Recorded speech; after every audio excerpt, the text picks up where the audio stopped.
ಈಗ ನಾವು ತುಮಕೂರಿಂದ ಟೀಮ್ ಮಾಡಿದ್ವಿ. ಈಗ ನಮ್ಮದು ಟೀಮು ಮೊದಲನೇ ಮ್ಯಾಚ್ ಗೆದ್ವಿ, ಎರಡನೇ ಮ್ಯಾಚು ಅನಿವಾರ್ಯ ಸೋತಿದ್ದೀವಿ, ತೊಂದರೆ ಇಲ್ಲ. ನೆಕ್ಸ್ಟ್ ಇಯರು ನಾವು ಗೆಲ್ತೀವಿ ಅನ್ನೋದು ನಮಗೊಂದು ಖುಷಿ ಇದೆ. ಅಲ್ಲ, ಪಿಚ್ಚು ಡಿಫ್ರೆನ್ಸ್ ಏನಿಲ್ಲ, ಎಲ್ಲ ಸೇಮ್ ಇದೆ ಸರ್. ಅದು ಇದು ಅಂತ ಡಿಫ್ರೆನ್ಸ್ ಏನಿಲ್ಲ, ಚೆನ್ನಾಗಿದೆ. ಆಟ ಆಡೋದ್ರಲ್ಲಿ ಸೋಲು ಗೆಲುವು ಇದ್ದೇ ಇರುತ್ತಲ್ವಾ. ಈಗ ಫಸ್ಟ್ ಮ್ಯಾಚು ಚೆನ್ನಾಗಿ ಆಡಿದ್ವಿ, ಸೆಕೆಂಡ್ ಮ್ಯಾಚು ಸ್ವಲ್ಪ ವೀಕ್ ಆಯಿತು, ತೊಂದರೆ ಇಲ್ಲ. ನೆಕ್ಸ್ಟ್ ಇಯರ್ ಚೆನ್ನಾಗಿ ಆಡ್ತೀವಿ ಅಂತ ನಮ್ಗೆ ಖುಷಿ ಇದೆ. ಏನಿಲ್ಲ ಸರ್, ಯಾರಿಗೆದ್ರು JDS ತಾರೆ ಗೆಲ್ತಾರೆ, ಐ ಆಮ್ ಹ್ಯಾಪಿ. ನಮ್ಗೆ ಅದೇ ಖುಷಿ. 24 ಟೀಮ್ ಇದೆ ಕರ್ನಾಟಕದಲ್ಲಿ, 24 ಟೀಮಲ್ಲಿ ಯಾರಿಗೆದ್ರು ನಾವೇ ಗೆಲ್ತೀವಿ. ಯಾರೇ ಗೆದ್ರು JDS ತಾರೆ ಗೆಲ್ತಾರೆ, ಯಾರಿಗೆದ್ರು JDS ತಾರೆ ಕಪ್ ಗೆಲ್ಲೋದು. ಏನು ತೊಂದರೆ ಇಲ್ಲ, ನಮ್ಗೆ ಖುಷಿ ಇದೆ. ಮೊದಲನೇ ಬಾರಿ ಅಲ್ಲ, ಈ ಟರ್ಮು ಚೆನ್ನಾಗೇ ಮಾಡಿಸಿದ್ದೀವಿ. ಇದಕ್ಕೆ ನೆಕ್ಸ್ಟ್ ಇಯರು ಇದಕ್ಕಿಂತ ಚೆನ್ನಾಗಿ ಮಾಡಿಸ್ತೀವಿ. ಯಾರಿಗೆದ್ರು JDS ತಾರೆ ಗೆಲ್ತೀವಿ, ನಮ್ಗೆ ಅದೇ ಸಂತೋಷ. ಅಲ್ಲ, ಕಾರ್ಯಕರ್ತರೇ ಗೆಲ್ತೀವಿ, ನಮ್ಗೆ ಅದೊಂದೇ ಖುಷಿ ವಿಚಾರ. ಯಾರಿಗೆದ್ರು ನಾವು ಗೆಲ್ತೀವಣ್ಣ, ಹೆಮ್ಮೆಯಿಂದ ಇರ್ತೀವಿ. ಅದು ಜಾತ್ಯತೀತ ಜನತಾದಳ ಪಕ್ಷದಿಂದ ಇದೇ ಮೊದಲ ಬಾರಿಗೆ JPL ಜನತಾದಳ ಪ್ರೀಮಿಯರ್ ಲೀಗ್ ಈ ಒಂದು ಕ್ರೀಡಾಕೂಟವನ್ನು ಏರ್ಪಡಿಸಿದ್ದಾರೆ. ಅತ್ಯಂತ ಅಭೂತಪೂರ್ವವಾಗಿ ಜನ ಬೆಂಬಲದೊಂದಿಗೆ, ಯುವಕರ ಬೆಂಬಲದೊಂದಿಗೆ ಪೂರ್ವಕವಾಗಿ ಸಾಗ್ತಿದೆ. ಇವತ್ತು 3 ದಿನ ಇನ್ನೇನು ನೆಕ್ಸ್ಟ್ ಫೈನಲ್ ಮ್ಯಾಚ್ ನಡೀತಿದೆ. ಈ ಒಂದು ಕಾರ್ಯಕ್ರಮಕ್ಕೆ ಕುಮಾರಣ್ಣವರು ಬರ್ತಾ ಇದ್ದಾರೆ, ಇನ್ನು ನಿಖಿಲಣ್ಣವರು ಸಹ ಬರ್ತಾ ಇದ್ದಾರೆ. ನಮ್ಮ ಚಂದನ್ HS ಅವರ ಒಂದು ಅಧ್ಯಕ್ಷತೆಯಲ್ಲಿ, ನಮ್ಮ ಯುವ ಮುಖಂಡರಾದ ಪ್ರವೀಣಣ್ಣವರ ಅಧ್ಯಕ್ಷತೆಯಲ್ಲಿ ಒಂದು ಅಭೂತಪೂರ್ವಕವಾಗಿ ಒಂದು ಕಾರ್ಯಕ್ರಮ ಯಶಸ್ವಿಯಾಗಿ ಸಾಗ್ತೈತೆ. ಒಂದು ಯುವಕರಿಗೆ ಒಂದು ನಮ್ಮ ಪಕ್ಷದಿಂದ ಒಂದು ಕಾರ್ಯಕ್ರಮವನ್ನು ಕೊಟ್ಟು ನಮ್ಮ ಕಡೆ ಒಂದು ಒಲವು ತೋರೋ ಥರ ಈ ಒಂದು ಕ್ರೀಡಾಕೂಟವನ್ನು ಏರ್ಪಡಿಸಿದ್ದೀವಿ. ಸರ್, ಇವತ್ತು ರಾಜ್ಯದಲ್ಲಿ ಯೂತ್ ಅಂದರೆ ನಿಖಿಲಣ್ಣ ಅಂದರೆ ಯೂತು. ಇಡೀ ರಾಜ್ಯನೇ ಇವತ್ತು ನಿಖಿಲಣ್ಣ ಕಡೆ ತಿರುಗಿ ನೋಡ್ತಾ ಐತೆ. ಮುಂದಿನ ದಿನಗಳಲ್ಲಿ ಈಗ ನಿಖಿಲಣ್ಣ ಏನು ಬರ್ತಾ ಇದ್ದಾರೆ, ಯುವಕರುಗಳು ನೀವು ಯಾವುದೇ ರಾಜಕೀಯ ಪಕ್ಷಗಳಲ್ಲಿ ಯುವ ನಾಯಕರುಗಳಿದ್ದಾರೆ ನೋಡ್ಬೋದು. ಇಷ್ಟೊಂದು ಯುವ ಸಮೂಹ ಇವತ್ತು ಎಲ್ಲರ ಇದೆ. ಯಾರಿಗಾದರೂ ಒಬ್ಬ ವ್ಯಕ್ತಿಗಿದೆ ಅಂದರೆ ಅದು ನಿಖಿಲಣ್ಣ ಅವರಿಗೆ. ಮುಂದಿನ ದಿನಗಳಲ್ಲಿ ನಿಖಿಲಣ್ಣ ಒಬ್ಬ ತಮಿಳ್ನಾಡಲ್ಲಿ ಯಾವ ರೀತಿ ವಿಜಯ್ ಅವರು ಒಂದು ಯುವ ಸೈನ್ಯ ಒಂದು ಸೋಷಿಯಲ್ ಮೀಡಿಯಾದಿಂದ ಯಾವ ರೀತಿ ಮುಖ್ಯಮಂತ್ರಿ ಆದರೂ, ಅದೇ ರೀತಿ ನಿಖಿಲಣ್ಣ ಮುಂದಿನ ದಿನಗಳಲ್ಲಿ ರಾಜ್ಯ ಸಂಚಾರ ಮಾಡಿ ಒಂದು ಯುವ ಸಮೂಹವನ್ನು ಕಟ್ಟಿ ರಾಜ್ಯದಲ್ಲಿ ನಿಖಿಲಣ್ಣವರು ಅಧಿಕಾರಕ್ಕೆ ತಂದು ಕುಮಾರಣ್ಣವರು ಮುಖ್ಯಮಂತ್ರಿ ಮಾಡ್ತಾರೆ. ಈ ಒಂದು ಕಾರ್ಯಕ್ರಮಕ್ಕೆ ನಿಖಿಲಣ್ಣ ಬರ್ತಾ ಇದ್ದಾರೆ. ನೀವು ನಿನ್ನೆ ದಿವಸ ನೋಡ್ಬೋದಿತ್ತು, ಎಷ್ಟು ಯುವಕರುಗಳು ಇವತ್ತು ಅವ್ರ ಹಿಂದೆಗಡೆ ಇದ್ರು, ಎಷ್ಟು ಯುವ ಸಮೂಹ ಅವ್ರ ಜೊತೆ ಇದೆ. ಅವ್ರು ಯಾರು ಕೂಡ ನಾವು ಕೇಳಿ ಕರ್ಕೊಂಬಂದಿರಲ್ಲ, ಅವ್ರ ಮೇಲೆ ಪ್ರೀತಿ ಅಭಿಮಾನ ಬಂದಿರೋದು. ಅದೇ ರೀತಿ ಅವ್ರ ಬೌಲಿಂಗ್ ನೋಡಿರ್ಬೋದು, ಅವ್ರ ಬ್ಯಾಟಿಂಗ್ ಶೈಲಿ ನೋಡಿರ್ಬೋದು. ಅವ್ರಿಗೂ ಅಷ್ಟೇ ಕ್ರೀಡೆ ಮೇಲೆ ಅಷ್ಟೇ ಉತ್ತೇಜನ ಇದೆ. ಇವತ್ತು ಅವರು ಸಹ ಹೇಳಿದ್ದಾರೆ, ಈಗ ಫೈನಲ್ಗೆ ಬಂದು ನಾನು ಸಹ ಫೈನಲ್ ಮ್ಯಾಚ್ ಯಾವುದಿದೆ ಆ ಫೈನಲ್ ಮ್ಯಾಚಲ್ಲಿ ನಾನು ಸಹ ಆಡ್ತೇನೆ ಅಂತ ನಿನ್ನೆ ತಾನೇ ಹೇಳಿದ್ದಾರೆ. ಇವಾಗ ಅದೇ ಥರ ನಿಖಿಲಣ್ಣವರು ಸಹ ಬರ್ತಾ ಇದ್ದಾರೆ. ಈಗ ನೆಕ್ಸ್ಟ್ ಫೈನಲ್ ಪಂದ್ಯ ಇದೆ, ನಿಖಿಲಣ್ಣವರು ಬರ್ತಾ ಇದ್ದಾರೆ, ಅವರು ಸಹ ಆಡ್ತಾರೆ. ಸರ್, ಈಗ ಇಡೀ ಒಂದು ಇತಿಹಾಸದಲ್ಲಿ ರಾಜ್ಯದಲ್ಲಿ ಯಾವುದೇ ಪಕ್ಷಗಳು ಒಂದು ಕ್ರೀಡೆಗಳನ್ನ ಈ ರೀತಿ ಒಂದು ಮಾಡಿಲ್ಲ.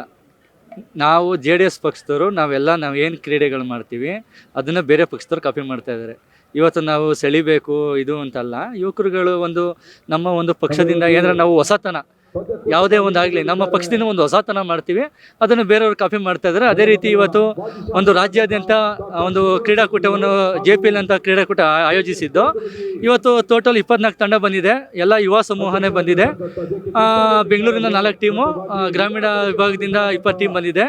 ಒಂದು ಯುವ ಸಮೂಹ ಅವ್ರಿಗೊಂದು ನಮ್ಮ JDS ಪಕ್ಷದಿಂದ ಈ ರೀತಿ ಒಂದು ಮಾಡಿದ್ರು ಅಂತ ಒಂದು ಸಂಚಲನ, ಅದಕ್ಕೋಸ್ಕರ ಒಂದು ಮಾಡ್ತಾ ಇದ್ದೀವಿ. ಇದನ್ನು ನಾವು ಯುವಕರನ್ನ ಸೆಳ್ಕೊಬಿಡ್ಬೇಕು, ನಾವು ಗೆದ್ದು ಬಿಡ್ತೀವಿ ಅಂತಲ್ಲ. ನಾವು ನಮ್ಮ ಒಂದು ಕಾರ್ಯಕ್ರಮಗಳಿದೆ, ಜನಪರ ಕುಮಾರಣ್ಣವ್ರ ಆಡಳಿತ, ಅದ್ರ ಮೇಲೆ ಜನ ಓಟ್ ಹಾಕ್ತಾರೆ.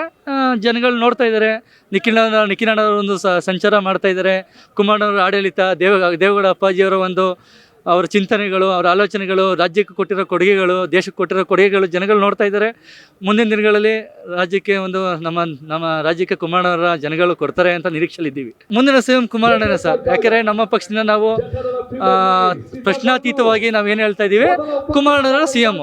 ಅದು ಬೇರೆಯವ್ರ ಪಕ್ಷದವ್ರು ಏನಂತ ಹೇಳ್ಬೋದೋ ಗೊತ್ತಿಲ್ಲ, ಅವ್ರವ್ರ ಪಕ್ಷದಲ್ಲಿ ಅವರು ಅನೌನ್ಸ್ ಮಾಡ್ಕೊಳ್ಳಿ ಸರ್. ನಮ್ಮ ಪಕ್ಷದಿಂದ ನಾವೇನು ಮಾಡ್ತಾ ಇದ್ದೀವಿ, JDS ಪಕ್ಷದಿಂದ ಅಂತಿಮವಾಗಿ ಕುಮಾರಣ್ಣವ್ರ CM. ಅದನ್ನು ಡೆಲ್ಲಿ ನಾಯಕರುಗಳು NDAದಲ್ಲಿದ್ದೀವಿ, ಅದನ್ನು ಮೇಲ್ಗಡೆ ಇರೋ ಡೆಲ್ಲಿ ನಾಯಕರುಗಳು ಏನು ತೀರ್ಮಾನ ಮಾಡ್ತಾರೋ ಅದಕ್ಕೆ ಬದ್ಧವಾಗಿರ್ತೀವಿ. ನಮ್ಮ ಪಕ್ಷದಿಂದ ನಾವೇನು ಕುಮಾರಣ್ಣ CM. ಸರ್, ಈಗ ನಾವು ಚನ್ನಪಟ್ಟಣ, ಬೆಂಗಳೂರು ದಕ್ಷಿಣ ಟೀಮ್ಗೆ, ರಾಮನಗರ ಜಿಲ್ಲೆಗೆ, ಬೆಂಗಳೂರು ದಕ್ಷಿಣ ಜಿಲ್ಲೆಗೆ ನಾವು ಸಪೋರ್ಟ್ ಮಾಡ್ತಿದ್ದೋ. ನಾವು 2 ಮ್ಯಾಚ್ ಗೆದ್ದಿದ್ದು, 3ನೇ ಮ್ಯಾಚ್ ಸೋತು. ಫೈನಲಿ ಯಾರು ಗೆದ್ರೂ JDS ಪಕ್ಷಲ್ಲೇ. ನಾವು ಲಿಖಿಲ ಹೇಳ್ದಾಗೆ ಯಾರೇ ಗೆದ್ರೂ ನಮ್ಮದೇ ಟೀಮು JDS. ಯಾರು ಗೆದ್ರು ಒಂದೇನೆ, ಎಲ್ಲ ನಮ್ಮವರೇ ಗೆಲ್ತಾ ಇದೀವಿ, ನಾವೇ ಎಲ್ಲ ಒಲ್ದೆ ಸರ್. ಇದಕ್ಕೆ ನೇರ ನಮ್ಮ ಪ್ರೀತಿಯ ಅಣ್ಣ ಚಂದನ್ HS ದೊರೆಯವರು ಹಾಗೂ ನಮ್ಮ ಯುವ ಮುಖಂಡರು ಪ್ರವೀಣ್ ಅವರು. ಇವತ್ತು ಅವರು ಒಂದು ಜವಾಬ್ದಾರಿ ತಗೊಂಡು ಹಗಲು ರಾತ್ರಿ ಅಂದರೆ ಇವತ್ತು ಕ್ರೀಡಾಂಗಣದಲ್ಲೇ ನಿಂತ್ಕೊಂಡು ಒಂದು ಯುವಕರಿಗೆ ಒಂದು ಉತ್ಸಾಹಗಳು ತುಂಬಿ ಹಗಲು ರಾತ್ರಿ ಇವತ್ತು ಕಷ್ಟಪಟ್ಟು ಒಂದು ಏನು ಕಾರ್ಯಕ್ರಮ ಮಾಡ್ತಾ ಇದ್ದಾರೆ. ಇವತ್ತು ಪಕ್ಷಕ್ಕೆ ಪಕ್ಷಕ್ಕೆ ಯಾವ ರೀತಿ ಒಂದು ಮುಂದೆ ತಗೊಂಡೋಗ್ಬೇಕು, ಯುವಕರುಗಳ ಯಾವ ರೀತಿ ಒಂದು ಮುಂದಕ್ಕೆ ತರಬೇಕು. ಇವತ್ತು ಅವ್ರದ್ದೇ ಆದಂಥ ಜವಾಬ್ದಾರಿಗಳು, ಒಂದು ಸಾಮಾಜಿಕ ಜಾಲತಾಣ ರಾಜ್ಯಾಧ್ಯಕ್ಷರಾಗಿ ಏನು ಅಧಿಕಾರ ವಹಿಸ್ಕೊಂಡಿದ್ದಾರೆ. ಇವತ್ತು ಇವತ್ತು ಯಾವುದೇ ಒಂದು ಸೋಷಿಯಲ್ ಮೀಡಿಯಾಗಳಾಗಿರ್ಬೋದು, ಬೇರೆ ಪಕ್ಷಗಳದ್ದು ಈ ರೀತಿ ಯಾರೂ ಮಾಡೋಕ್ಕೆ ಸಾಧ್ಯನೂ ಇಲ್ಲ. ಆ ರೀತಿ ಒಂದು ಕಾರ್ಯಕ್ರಮಗಳನ್ನ ಇವತ್ತು ಚಂದನ್ ಅವರು ಎಲ್ಲ ಯುವಕರುಗಳನ್ನ ಜೊತೆಗೆ ತಗೊಂಡು ಎಲ್ಲ ಯುವಕರುಗಳು ಒಂದು ಒಳ್ಳೆ ಅದ್ಭುತವಾದ ಕಾರ್ಯಕ್ರಮ ಮಾಡ್ಕೊಂಡು ತಗೊಂಡು ಹೋಗ್ತಾ ಇದ್ದಾರೆ. ಇದಕ್ಕೆಲ್ಲ ನೇರ ನಮ್ಮ ಚಂದನ್ HS ಅವರು, ಪ್ರವೀಣ್ ಅವರು ಇದಕ್ಕೆಲ್ಲ ಒಂದು ಉತ್ತಮವಾದ ಒಂದು ಕಾರ್ಯಕ್ರಮ ಮಾಡಿದ್ದಾರೆ. ಜಾತ್ಯತೀತ ಜನತಾದಳ ಪಕ್ಷದ ರಜತ ಮಹೋತ್ಸವ ಹಾಗೂ ನಮ್ಮೆಲ್ಲರ ಕಣ್ಮಣಿಯಾಗಿರ್ತಕ್ಕಂಥ ಅಪ್ಪಾಜಿ HD ದೇವೇಗೌಡರ ಹುಟ್ಟುಹಬ್ಬದ ಪ್ರಯುಕ್ತ ನಡೀತಿರುವ ಈ ಒಂದು ಕ್ರಿಕೆಟ್ ಪಂದ್ಯಾವಳಿ ಏನಿದೆ ಯಶಸ್ಸನ್ನು ಕಾಣಲಿ ಹಾಗೂ ಏನೋ ಪಕ್ಷ ಸಂಘಟನೆಗೆ ಅನುಕೂಲ ಮಾಡಿಕೊಡ್ಲಿ ಅಂತ ಹಾರೈಸ್ತೇನೆ. ಇದೇ ಹುಮ್ಮಸ್ಸು ಮುಂದಿನ ಚುನಾವಣೆಯಲ್ಲೂ ಇದೇ ಥರ ಇರಲಿ ಅಂತ ಹೇಳಿ ನಾವು ಆಶಿಸ್ತೇವೆ. ಖಂಡಿತ ಅಣ್ಣ ಇವಾಗ ಹೊರಟಿದ್ದಾರೆ, ಆಲ್ರೆಡಿ ಈಗ ಬರ್ತಾ ಇದ್ದಾರೆ. ಇನ್ನೇನು ಅವ್ರು ಬಂದರೆ ಕಾರ್ಯಕರ್ತರ ಹುಮ್ಮಸ್ಸು ಇನ್ನೂ ದುಪ್ಪಟ್ಟಾಗುತ್ತೆ, ಕ್ರೀಡಾ ಸ್ಫೂರ್ತಿ ಇನ್ನೂ ಹೆಚ್ಚಾಗುತ್ತೆ ಯುವಕರಲ್ಲಿ. ಒಳ್ಳೆಯದಾಗಲಿ ಎಲ್ಲರಿಗೂ. ಯಾರೇ ಗೆದ್ರೂ ನಮ್ಮವರೇ ಗೆಲ್ಲೋದು, ಯಾರೇ ಗೆದ್ದರೂ JDS ಕಾರ್ಯಕರ್ತರೇ ಗೆಲ್ಲೋದು. ಎಲ್ಲರೂ ಚೆನ್ನಾಗಿರಲಿ. ನೀವು ಸಣ್ಣ ಆಗಬೇಕಲ್ವಾ? ಅದು ಒಂದು ಉತ್ತಮ ಆಹಾರದಿಂದ ಸಣ್ಣ ಆಗಬೇಕಲ್ವಾ? ಪ್ರತಿದಿನ ನಮ್ಮ ಜೀನಿ ಸ್ಲಿಮ್ನ ಯೂಸ್ ಮಾಡಿ ಯಾವುದೇ ಸೈಡ್ ಎಫೆಕ್ಟ್ ಇಲ್ದಂಗೆ ನೀವು ಸಣ್ಣ ಆಗ್ತೀರಾ.